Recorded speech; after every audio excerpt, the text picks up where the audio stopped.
이 부부간에요.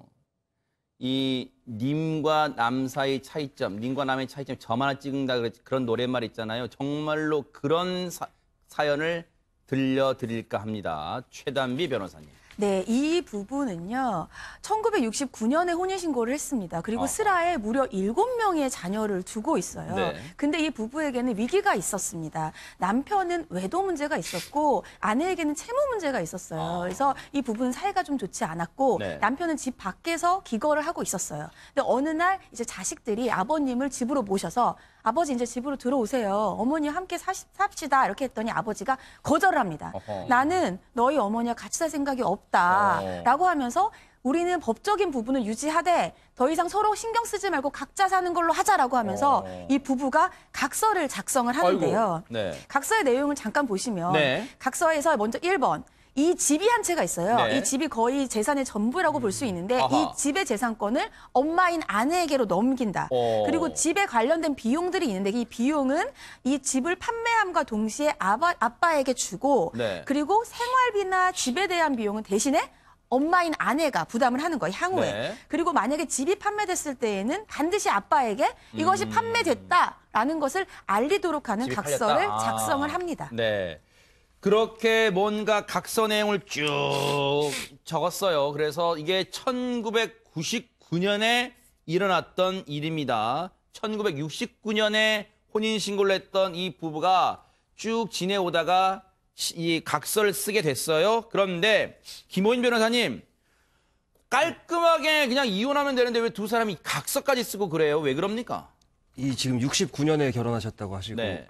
애가 7명 있다고 하셨잖아요. 네. 아마 전업주부이실 거예요. 아하. 그러니까 경제적으로 그러니까 뭔가 사회생활을 하시기 어려운 상황에서 양육에 전념을 하셨을 텐데 제일 중요한 건 애들 때문에 이혼을 못 하신 상황입니다. 이거는. 아하. 7명에 대한 양육비 부분이 있기 때문에 그 아내분은 남편이 외도를 했음에도 불구하고 그럼에도 불구하고 돌아달라고 했고 네. 남편분은 절대로 돌아갈 수 없다는 입장에 팽배하게 맞섰죠. 그러다 보니까 향후에 이제 재산에 대해서 그 분할을 해야 되니까 미리 작성을 해놓은 겁니다. 이 아이들이 다 미성년자였어요. 네. 그래서 이 여성분 같은 입장에서는 아이들이 성년이 될 때까지라도 법률혼을 유지하자라고 해서 이혼은 하지 않고 서로 남남으로 살되 각서를 작성하기로 약속을 했습니다. 우리 뭐 흔히 그런 말 하잖아요.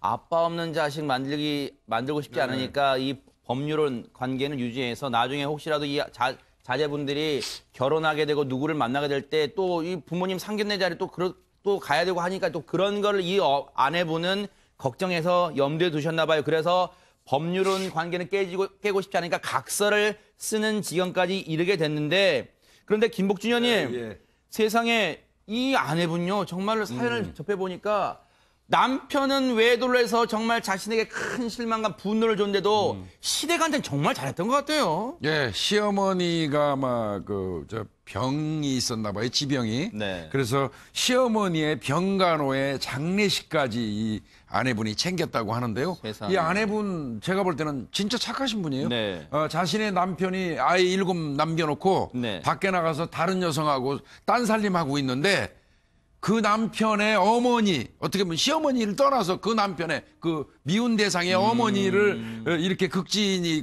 섬기고 장례까지 챙겼다면 네. 이 아내 되시는 분 굉장히 착하신 분입니다. 아하. 기본적으로 저는 네. 그렇게 생각해요. 예. 그렇게 이 시어머니까지 이 사망한 이후에요. 그냥 더더욱 이 남편과 아내분은 더 각자 따로 떨어진 채 따로 그냥 딴 살림 차려서 생활하고 있었대요. 그런데 최단비 변호사님 드디어 이 부부 사이에 뭔가 위기가 찾아온다면서요. 이 남편, 그러니까는 이제 시어머니까지 돌아가시고 나서 서로 각자 아내와 남편으로서의 도리를 다 한 이후에 연락을 뚝 끊어요. 네. 아예 교류를 하지 않아요. 18년간 교류도 없었습니다. 그리고 말씀드린 것처럼 아이와 관련된 양육비라든지 이런 것들은 다 아내가 부담하기로 했기 때문에 그 남편한테서부터 돈을 받은 적도 없어요. 아하. 그러니까 아내 입장에서는 우리 결혼은 완전히 끝났다라고 생각을 한 거죠. 네. 근데 갑자기 19년 만에 남편이 소송을 제기합니다. 어이구. 이혼 소송만 제기한 것도 아니에요. 네. 재산 분할 청구 소송까지 제기합니다. 허허. 아니 그렇게 애들까지 다 아내한테 떠넘기고 당신이 알아서 키워 이렇게 해놓고 무려 20년 가까이 모른 척 살았던 남편이 재산 분할 청구 이걸 한답니다. 김복준 의원님. 예. 기가 찰 노릇입니다. 저 아내 입장에서 보면요. 그렇죠. 본인이 집을 나가면서 아내한테 각서 써주고 집 양도했잖아요. 네. 그러면 미련 없이 돌아섰어야죠. 근데 이제 뭐 막상 이제 그 모시고 있던 어머니도 돌아가시고 정리될 거 다 되니까 또 이제 이 남남이 된 그 전 아내한테 욕심이 생겼던 모양이죠. 네. 그러니까 이제 집 나누자. 그러니까 약속을 파기한 거죠. 어떻게 아하. 보면. 뭐 법을 떠나서 남자로서 좀 치사해 보이긴 네. 합니다만은 그래서 결국 소송이 제기됐는데 네네. 재판 진행이 됐어요. 그게 아마 살 때는 한 1억 2천 정도로 샀는데 그 이후에 시가가 올라가면서 한 7억 5천만 원 상당의 그 집으로 된 것 같습니다. 아내가 참 유지를 잘했네요. 잘한 거죠. 네. 네. 그래서 이 판결은 그 시세의 10%, 그러니까 7억 5천의 10%니까 7,500만 원만 남편한테 주도록 이렇게 아마 판결을 한 것 같습니다. 아하, 그러면서 김모인 변호사님, 이 부분이 또 이해가 안 되는 게 유책 배우자란 말 우리 법원이 쓰잖아요, 재판부가. 그런데 외도를 했잖아요, 남편이. 그런데 어떻게 남편이 제기한 이혼 소송을 법원이 받아들일 수가 있습니까? 네, 통상적으로 유책 배우자가 이혼 소송을 제기했을 때 다른 일방 배우자가 이혼을 거부를 하는 경우에 네. 재판부에서 이혼을 인정 안 한 경우가 상당히 있는데요. 근데 네. 이 경우는 그런 경우와는 다르게 이미 19년 전에 혼인 관계가 파탄이 났기 때문에 실질적인 결혼 생활이 현재로서 유지되지 않고 이미 오래전에 끝났다. 네. 그렇기 때문에 유책 배우자이긴 하지만 민법 840조 6호에 혼인을 유지할 수 없는 중대한 사유에 해당이 된다라고 해서 이혼 판결을 내린 겁니다. 네. 혼인 관계에서 그러면 혼인 관계에서 작성하는 각서는 말 그대로 협의 이혼 이런 의미라고 지금 재판부는 보는 거예요. 어떻습니까? 네, 이게 이혼 전 단계에서 작성을 한 부분에 대해서는 네. 그 당시에 그 문서의 개략적인 내용은 이해가 되나 네. 그 문서의 효력이 발생할 시점은 이혼이 실질적으로 이뤄져야 되는 상황에 된다고 봤고요. 네. 그렇다면 이제 예전에 이혼이 이뤄지지 않은 상태에서 했던 각서는 그 효력이 없다, 뭐 무효라고 본 것 같은데요. 네. 이제 그렇기 때문에 이제 재판상에서 구체적으로 이 재산 분할을 어떻게 할지가 결정이 되죠. 다만 네.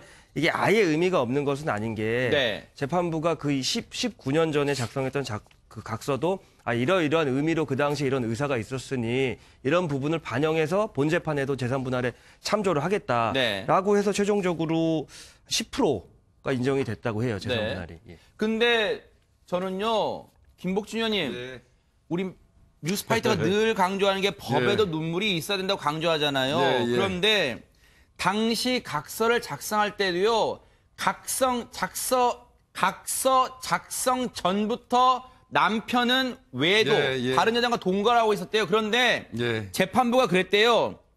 아내가 이를 알면서도 외도를 문제 삼지 않고 각서에 서명했다 하는데 이게 정말 문제 삼지 않고 싶어서 서명했겠어요? 앞서도 얘기했지만 자녀 7명, 아이들 7명 눈에 밟혔을 거 아닙니까? 재판부 입장에서 원론적인 이야기를 하는 거고요. 네. 안다고 했겠죠. 당연히 이 여성의 입장에서는 아이들이 7명이고 당장에 사는 것 자체가 깝깝한 지경이고 남편은 그렇다고 되돌릴 수 있는 사람도 아니었던 것 같고 제가 볼 때는 남편 포기했던 것 같아요.